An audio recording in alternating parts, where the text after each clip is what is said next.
जेंट्सच्या संडासची अवस्था, टाकी आहे पण पाणी नाही, दरवाजे तुटलेत, हे हाय अशी सगळे घाण आहे. आणि साफसफाई केली म्हणून ग्रामपंचायतच्या कामगारांनी पाठवले ते म्हणून सांगतात सरपंच. बघा ही साफसफाई.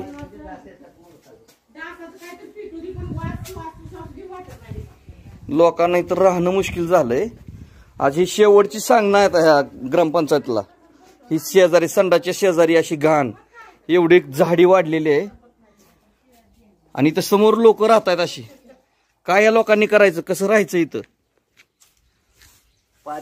जेवण करायचं इथं